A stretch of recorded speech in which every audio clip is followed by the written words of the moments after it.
초기 반응이 꽤 좋은 편이죠. 오늘은 갤럭시 23 시리즈 중 가장 상위 모델인 갤럭시 S23 울트라를 가져왔어요. 지금은 예약 판매 기간이고 이번 주 금요일부터 정식으로 판매가 되고, 예약 판매 기간 동안은 256기가의 가격으로 512기가로 업그레이드 해주는 프로모션이 있어요.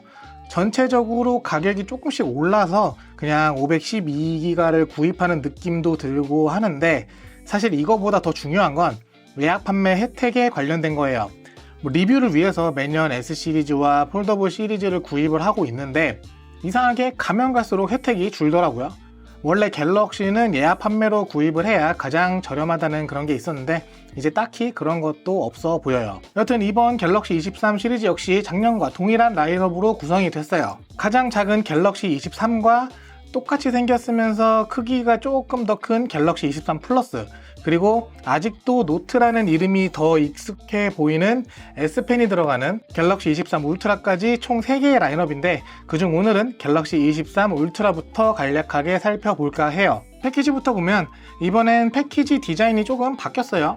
기기 후면 디자인을 색상별로 구분해서 작게 만들어 뒀어요. 기기 사진을 조금 더 크게 해도 될 것 같은데 작게 만들어 두니까 뭔가 약간 옹졸한 느낌도 살짝 들어요. 그리고 전면에 기기 색상이 있어서 그런지 측면 글씨로는 따로 색상 구분이 안 돼요. 근데 패키지야 개봉할 때 한번 빼고 보지도 않으니까 한번 넘어가고, 뒤쪽에 개봉 실도 좀 달라졌어요. 갤럭시 S22 시리즈까지만 해도 이쪽 측면에 그냥 이렇게 스티커 같은 실이 있었는데 이거는 어디서 많이 본 실이네요. 개봉을 해보면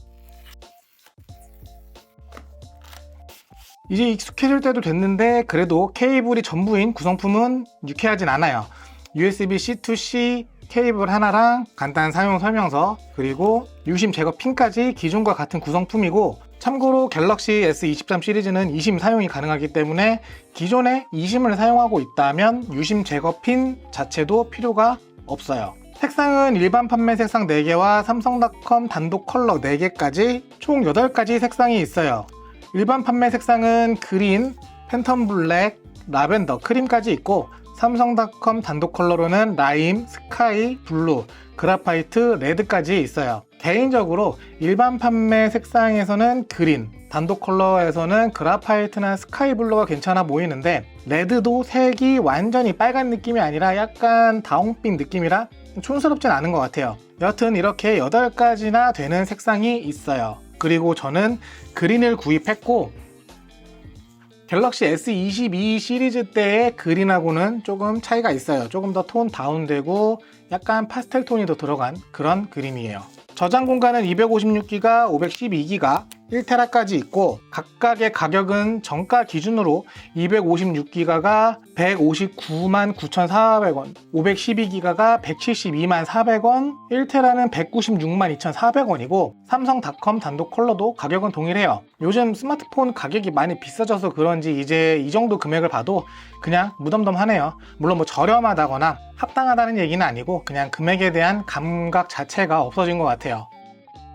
첫인상을 딱 보면 이게 S22 울트라인지 23 울트라인지 새로운 색상이 아니라면 뭐가 달라진지 잘 모르겠어요. 무게가 약 6g 정도 늘어났고, 세로 길이가 0.1mm, 가로 길이가 0.2mm 정도 늘어났고, 두께는 8.9mm로 똑같은데 체감할 수 있는 수준이 아니기 때문에 구분이 쉽진 않아요. 최대 1750니트 밝기까지 올라가고 120Hz 주사율을 지원하는 1440 곱하기 3088 해상도의 6.8인치 디스플레이 들어갔고, 하단에 S펜 기존처럼 똑같이 들어가 있고, 갤럭시 시리즈 중 가장 큰 호불호가 아닐까 싶은 엣지 디스플레이도 갤럭시 S23 울트라에만 그대로 남아있어요. 근데 여기서 갤럭시 S22 울트라와의 차이점이 있어요. 삼성은 아직 엣지 디스플레이를 버릴 생각이 없고 S23이나 23 플러스와는 차별은 또 필요하다 생각하는지 울트라 모델에만 엣지를 남겨놨는데, 대중들이 엣지 디스플레이에 대한 반감이 있다는 걸 인식해서 그런 건지 모르겠지만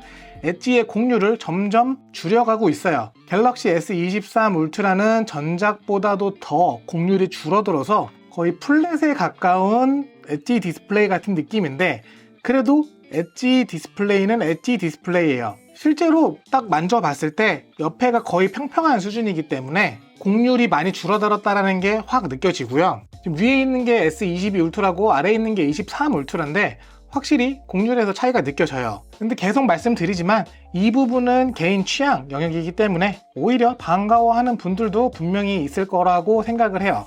뒷면을 볼게요. 갤럭시 노트 시리즈와 갤럭시 S22 울트라, S23 울트라는 이 컨투어 컷 디자인을 없애고 렌즈만 딱딱딱 있어 왔어요.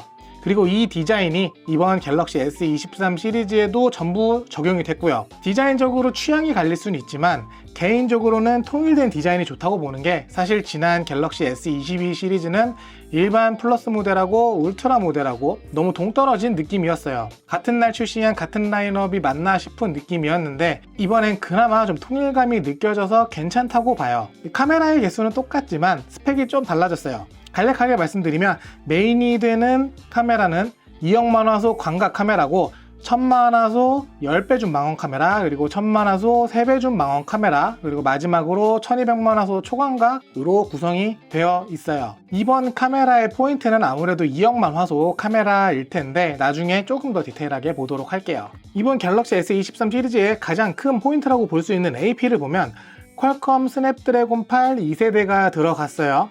이미 출시 전부터 다른 제조사 스마트폰에서 어느 정도 성능인지는 대충 검증이 됐기 때문에 기대가 클 수밖에 없어요. 작년 이맘때쯤 갤럭시 시리즈의 GOS 사태 때문에 이미지가 별로 좋지 않은데 이미 업데이트로 크리티컬한 부분은 해결된 상태고 AP 자체의 성능이 훌륭하기 때문에 GOS는 그냥 흑역사 정도로 남겨두면 될 것 같아요. 간단하게 벤치 점수만 좀 보면 갤럭시 S22 울트라는 싱글 1187점, 멀티 3445점이고 갤럭시 S23 울트라는 싱글 1538점, 멀티 4764점이에요. 아이폰 14 프로는 싱글 1886점, 멀티 5410점이 나왔는데 항상 거의 2세대 정도 전의 점수를 보여줬기 때문에 아이폰 14 프로보다는 조금 못하고 13 프로랑 비슷비슷한 정도의 성능이 나오는 것 자체가 감탄을 할 수밖에 없어요. 그 사이에 무슨 일이 있었던 건지 진짜 대단한데, 이렇게 되면 분명히 애플도 신경이 쓰일 테고 결과적으로는 안드로이드를 쓰나 아이폰을 쓰나 사용자들은 경쟁의 결과물인 좋은 성능의 AP를 사용할 수 있기 때문에 언제나 경쟁은 옳다고 생각을 해요.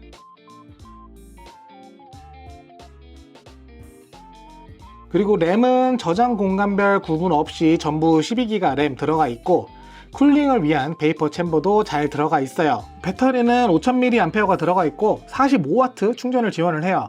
무선 충전은 15W고 4.5W 역 무선 충전도 기존과 동일하게 지원을 하기 때문에 갤럭시 버즈나 워치 같은 거 급하게 충전이 필요할 때 사용하시면 되고, 참고로 45W 충전을 하게 되면 0에서 65%까지 충전을 하는데 30분 정도 걸린다고 해요. 근데 이 부분은 제가 써보면서 더 확인을 할게요. 카메라 부분을 살짝 보면 일단 메인이 2억만 화소예요. 1억만 화소도 가끔 어색한데 2억만 화소라니까 뭔가 더 적응 안 되는 그런 느낌이기도 한데, 일단 사진 촬영 용량을 보면 25.82메가 나오네요. 이 용량은 뭐 촬영 환경에 따라서 약간 차이가 있을 수 있어요. 모든 사진을 2억만 화소로 촬영할 필요는 없지만 뭐 추후 보정이나 멀리 있는 피사체를 크롭하거나 할 때는 분명히 유용할 수도 있어요. 뭐 자주 사용되는 기능은 분명히 아니지만 간혹 꼭 필요한 경우가 있고, 그럴 때 이 기능을 다 해준다면 사실 그걸로 만족이 아닐까 싶어요. 뭐 2억만 화소뿐만 아니라 모든 스마트폰 기능들이 다 그래요. 그리고 익스퍼트 로우에 들어갔던 기능인 전체 촬영 모드가 기본 카메라 앱으로 들어왔어요.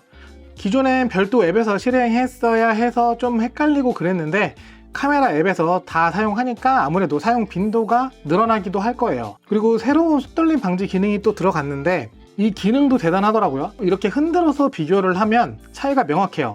아이폰 13 프로의 액션 모드도 신기했는데 이건 더 신기하더라고요. 오늘은 뭐 첫인상을 보는 날이기 때문에 이런저런 카메라 기능들은 나중에 몰아서 한 번에 테스트하면서 더 알아볼게요.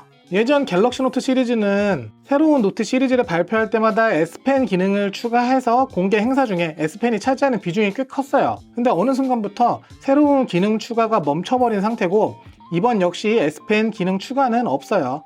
사실 지금도 전부 다 사용하기에 많은 기능이라 S펜을 원하는 유저들에게 유지만으로도 반가운 부분이기는 해요. 폴더블을 제외하면 예전 갤럭시 노트 시리즈나 갤럭시 S22 울트라, 23 울트라가 최고 플래그십이고 삼성의 모든 기술력과 기능의 총집합이면 변함이 없어 보이네요. 자, 이렇게 갤럭시 S23 울트라를 개봉하면서 첫인상을 살펴봤어요. 직접 구입해서 보여드려야 조금이라도 객관적으로 말씀드릴 수 있을 것 같아서 조금 늦어졌는데, 여튼 첫인상을 시작으로 다양한 케이스나 보호필름 같은 액세서리, 그리고 세부적인 내용도 계속해서 말씀드릴 수 있도록 할게요. 그럼 오늘 영상 여기까지 하고 저는 다음에 다른 내용으로 또 찾아올게요. 시청해주셔서 감사합니다.